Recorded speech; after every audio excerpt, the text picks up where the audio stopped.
মাত্র ১৩,৯৯৯ টাকায় স্যামসাং এর একটা ফোন যেখানে ৬ বছরের সফটওয়্যার সাপোর্ট প্রোভাইড করবে। শুনতে খানিকটা স্বপ্নের মতো লাগতে পারে, তবে ৪ জিবি র্যাম এবং ৬৪ জিবি রোম দিয়ে সাথে হেলিও G99 এর প্রসেসর, এটা কি আদেও আসলে ৬ বছর সার্ভাইভ করতে পারবে কিনা সেটাই বড় প্রশ্ন। নাকি এটা শুধুমাত্র মার্কেটিং গিমিক? গোপাল ভাড়ের একটা গল্প আছে যে একজনের চিকিৎসার জন্য ১০ বছরের সময় নেয় এবং গোপালের ধারণা ছিল এরকম যে ১০ বছরের মধ্যে হয় রুগী মারা যাবে না হলে গোপাল মারা যাবে। স্যামসাং কি আসলে এই গেমটা খেলতেছে কিনা আজকে একদম রিয়েল অভিজ্ঞতা বাংলাদেশের বিশ্লেষণে ১০ থেকে ১৫,০০০ টাকায় এই ফোনটা স্যামসাং এর শুধু ব্র্যান্ড ভ্যালুর জন্য কিনবেন নাকি অন্য কোনো কারণ আছে, কোন কারণে কেনা উচিত না বিস্তারিত জানতে পারবেন। নিজের টাকা দিয়ে কিনছি, ব্যবহার করছি গ্রামে এসে। তবে এখানে একটা বাস্তবতা আপনাকে দেখতে হবে, সেটা হলো ৬ বছরের সফটওয়্যার সাপোর্ট পাওয়াটা আলাদা জিনিস, আর ৬ বছর অ্যাকচুয়ালি একটা ফোন চালাইতে পারাটাও কিন্তু সম্পূর্ণ আলাদা একটা জিনিস। কারণ এখানে ব্যবহার করা হয়েছে হেলিও G99 এর প্রসেসর, যে প্রসেসরটা বর্তমান সময়ের জন্য লাইক সোশ্যাল মিডিয়া ব্রাউজ করেন, টিকটক দেখেন, ইউটিউব দেখেন, সেই হিসেবে কিন্তু অবভিয়াসলি আমি বলবো যে প্রসেসরটা ঠিক আছে। এখন এটা কি আদৌ ৬ বছর চালানো যাবে কিনা? এটার বেস ভেরিয়েন্ট হলো ৪৬৪ জিবি, যেখানে ৪ জিবি র্যাম রয়েছে। এখন এই ৪ জিবি র্যাম দিয়ে বর্তমান সময়ে চালাইতে গেলেও হালকা জিটারি, একটু স্লো মনে হয়। তারপরে এটা যারা কিনবে তাদের জন্য অত বেশি স্লো মনে হবে না, কারণ আমি বর্তমান সময়ে ফ্ল্যাগশিপ ফোনের পাশাপাশি ব্যবহার করতেছি, তাই আমার কাছে এটা স্লো মনে হচ্ছে। বাট যখন একজন মানুষ ১৪-১৫ হাজার টাকা দিয়ে ফোন কিনতেছে তখন তাদের কাছে এটা ফাস্ট মনে হবে। তবে প্রবলেম যেটা, এই যে 4 জিবি র্যাম সেটা কিন্তু লং টাইম ধরে সার্ভাইভ করতে পারবে না, এটা 100% বলতে পারি। এখন থেকে 2 বছর 3 বছর পর্যন্ত এটা ঠিকঠাক মতো চালায় নিতে পারবেন। তারপরেও অনেকে কমপ্লেন করতে পারেন। তবে এখানে একটা বিষয় আছে, স্যামসাং এর যে সফটওয়্যার এখানে দেওয়া আছে সেটা কিন্তু একদম লো র্যামের জন্য অপটিমাইজ করা, যে কারণে এই ফোনটা চালাইতে গেলে একটা অ্যাডভান্টেজও আছে, সেটা আর একটু পরে বলতেছি। তবে যেটা এই মুহূর্তে ডিসিশন হইলো, আপনি যদি লং টাইম ধরে চালাইতে চান বা ওই সফটওয়্যার সাপোর্টের কথা চিন্তা করে এই ফোনটা কিনতে চান, তাহলে কিন্তু আপনার উচিত এটার যে 8 জিবি র্যামের ভেরিয়েন্ট আছে সেই 8 জিবি দেখে আপনার কেনা উচিত। আবার এখানে একটা জিনিস খেয়াল করেন, যখন আপনি 8 জিবি র্যাম দেখে কিনতেছেন এই ভেরিয়েন্টটা, তখন কিন্তু এই বাজেটে তাদের অন্য লাইন আপের ফোন পাচ্ছেন, তখন কিন্তু এটা আবার ভ্যালু ফর মানি হচ্ছে না। সো একদম রিয়ালিটি চেক করে বলতে গেলে এইটা ৬ বছর সফটওয়্যার সাপোর্টের যে ব্যাপারটা, এটা খানিকটা ওই গোপাল ভাড়ের গল্পের মতো। তবে আপনি যদি আগামী 2-3 বছর এই ফোনটা চালানোর জন্য কিনতে চান, তাহলে কিন্তু এই বাজেট সেগমেন্টে বর্তমান সময় হিসেবে আমি বলবো যে one of the best phone. এখন এই ফোনটা ওয়ান অফ দ্য বেস্ট থেকে বেস্ট হওয়ার কিন্তু একটা কারণ আছে, সেটা হলো এটার সফটওয়্যার ইটসেলফ। দেখেন এই বাজেটে যেসব ফোন আপনি কিনতে পারবেন সেই ফোনগুলোর সফটওয়্যার সাপোর্ট, ইউআই গুলো আসলে অত বেশি ভালো না, টু বি অনেস্ট। আমি বলবো যে এটার ধারে কাছে নাই। কারণ এই ফোনটা যখনই আমি সেট আপ করতে গেলাম, তখন আমার কিন্তু পাশাপাশি স্যামসাং ফোন রয়েছে, মনে হয়েছে যে আমি একটা দামি ফোন সেট আপ করতেছি, একদমই সিমিলার। এবং যখন আমি এটা অন করলাম, অন করার পরেও ইউআই গুলো একই রকম, একটা ইউনিফাইড ইউআই কিন্তু এখানে রয়েছে, যেটা আপনি এনজয় করবেন। বিশেষ করে এখানে One UI 7 চলতেছে। তবে এখানে একটা রিয়ালিটি চেক হইলে আপনি ফ্ল্যাগশিপ ফোনের এক্সপিরিয়েন্স নিবেন বা ওই রকম স্যামসাং এর ফোন হিসেবে যে এরকম স্মুথনেস, ফ্লুইডিটি, অ্যানিমেশন ফাস্ট পাবেন, সেই ব্যাপারটা কিন্তু এখানে নাই। কারণ আপনাকে বুঝতে হবে এটা লো এন্ডের ফোন এবং লো এন্ডের প্রসেসরের সাথে এটা অপটিমাইজ করা। বিশেষ করে আপনি যদি স্যামসাং এর ফোন আগে ব্যবহার করে থাকেন বা এখন ব্যবহার করতেছেন, হয়তোবা এই ফোনটা ফ্যামিলির কাউকে গিফট করবেন, তখন কিন্তু সিমিলার একটা ইকোসিস্টেমে আপনি থাকতে পারবেন। তবে এন্ট্রি লেভেলের ফোন বা 10 থেকে 15,000 টাকা বাজেটে যারা ফোন কিনবেন, তারা আমি শিওর যে মার্কেটে যে আগে ডিজাইনটা দেখবেন। তো স্যামসাং এর এই ফোনটার ডিজাইনটা আমার কাছে পার্সোনালি ভালো লাগছে। এটা একদম ফ্ল্যাট আছে, পিছনে ক্যামেরা বাম্পটা কেমন আপনারা সবাই কম বেশি জানেন। তো অবভিয়াসলি আমি বলবো যে এটা একটা সুন্দর ডিজাইন, মানে এই বাজেটে যারা আসলে কিনবে তাদের জন্য এটা ঠিকঠাক আছে। মার্কেটে গেলে ফোনটা দেখলে আপনার পছন্দ হবে। তবে হাতে ধরলে অবভিয়াসলি অ্যাজ ইউজুয়াল একদম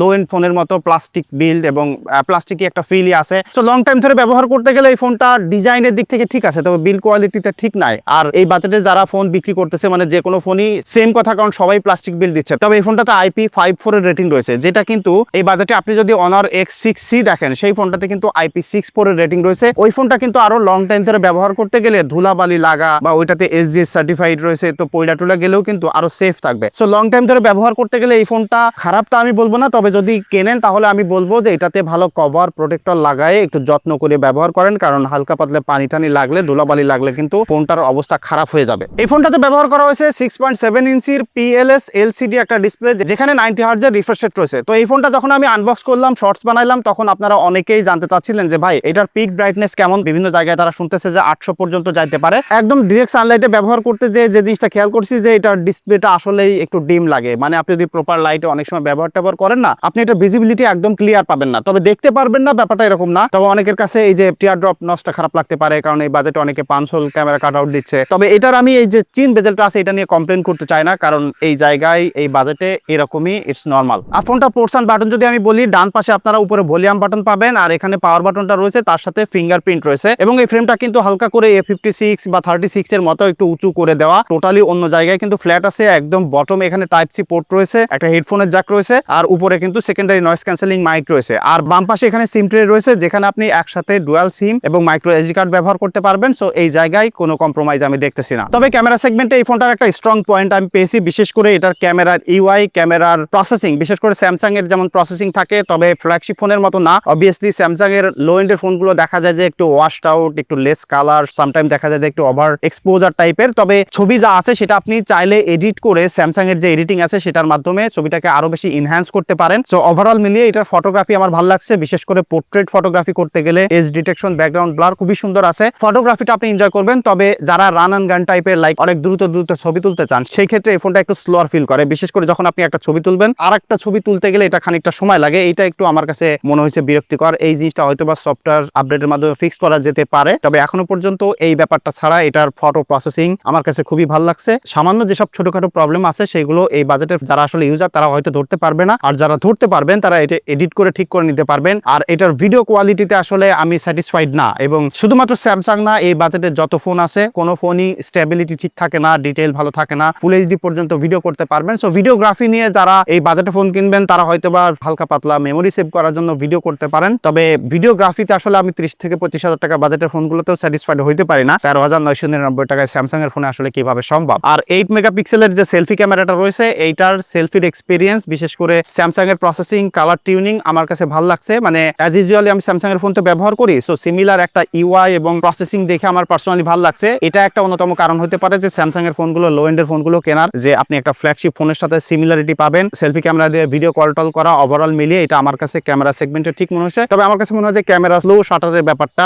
এটা যদি ফিক্সড করা যায় তাহলে এটা এই বাজেটে ক্যামেরার জন্য একটা বেস্ট ফোন হবে। এই ফোনে কিন্তু ব্যবহার করা হয়েছে 5000 মিলিঅ্যাম্পিয়ার একটা ব্যাটারি, যেটাকে 25 ওয়াট পর্যন্ত ফাস্ট চার্জ করতে পারবেন। তবে ফোনটার সাথে 15 ওয়াটের একটা অ্যাডাপ্টার পাবেন, সাথে চার্জিং কেবলও আছে। সো স্যামসাংকে এখানে অবশ্যই ধন্যবাদ দিতে চাই যে তারা অন্যান্য ফোনগুলোতে চার্জার দেয় না, বাট লো এন্ডের ফোনে চার্জার প্রোভাইড করতেছে। এটা কিন্তু হিউজ একটা ব্যাপার। যারা এই বাজেটে ফোন কিনে তাদের জন্য আসলে 1000 টাকা দিয়ে একটা এক্সট্রা চার্জার কেনাটা অনেক বড় একটা প্যারা। 3 দিন টানা ব্যবহার করছি এবং 3 দিনে আমার 8 ঘন্টা, 8.5 ঘন্টা, ইভেন 9 ঘন্টাও করে স্ক্রিন অন টাইম পেয়েছি। তো এটা নর্মালি ব্যবহার করতে গেলে আমার কাছে মনে হয় না যে কারোর চার্জার নিয়ে বা ব্যাটারি ব্যাকআপ নিয়ে প্রবলেম হবে। এখন ফাইনালি যদি আসি 13,999 টাকায় স্যামসাং এর এই ফোনটাতে কমতি বা আমার কাছে আসলে দুর্বলতা কি মনে হয়েছে। এই ফোনটা নিয়ে আমার প্রথম কমপ্লেন হলো এটার বেস ভেরিয়েন্ট যে 4GB আছে সেটা যদি 6GB র্যাম হইতো তাহলে 6 বছরের সফটওয়্যার সাপোর্টের বেলায় আরো একটু ট্রাস্ট পাওয়া যাইতো এবং এই মুহূর্তে চালাইতে গেলে এটা আরো বেশি স্মুথনেস পাওয়া যাইতো। অ্যাটলিস্ট আরো একটু মাল্টিটাস্কিং এ এবং অ্যাপ সুইচিং এ এটা সেটা করতে গেলে এটা আরো একটু বেশি হেডরুম পাওয়া যাইতো। দ্বিতীয় ব্যাপার হলো এটা tear drop notch. Tear drop নচটা নিয়ে যদি আমি খুব বেশি জোর করে নাও বলতে চাই তাহলে আরেকটা জিনিস বলতে চাই, এটার ব্রাইটনেস আর একটু বেটার হইলে ভালো হইতো। কারণ এই জায়গা আমার মনে হয়েছে যে কম্পিটিশনের অন্যান্য ফোনের সাথে কম্পেয়ার করলে এটা